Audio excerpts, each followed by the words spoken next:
Hello നമസ്കാരം. സന്തോഷ് കുമാർ. ദില്ലി മദ്യനയ കേസിൽ 7 മാസമായി ജയിലിൽ തുടരുന്ന ആം ആദ്മി പാർട്ടിയുടെ മന്ത്രിസഭയിലെ ഉപമുഖ്യമന്ത്രിയായിരുന്ന മനീഷ് സിസോദിയയ്ക്ക് ജാമ്യം.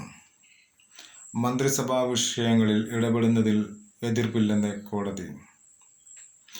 ദില്ലി ആം ആദ്മി പാർട്ടിയുടെ മുഖ്യമന്ത്രി അരവിന്ദ് കെജ്രിവാൾ ജയിലിൽ തുടരുന്നു. ലോക്സഭാ തെരഞ്ഞെടുപ്പിൽ ജാമ്യം ലഭിക്കുകയും പ്രചാരണം കഴിഞ്ഞതിനു ശേഷം വീണ്ടും ജയിലിൽ തുടരുന്ന അരവിന്ദ് കെജ്രിവാൾ. എൻ്റെ വീഡിയോകൾ കൂടുതൽ കാണുന്നതിന് വേണ്ടി ലൈക്ക് ചെയ്യൂ, ഷെയർ ചെയ്ത് സബ്സ്ക്രൈബ് ചെയ്ത്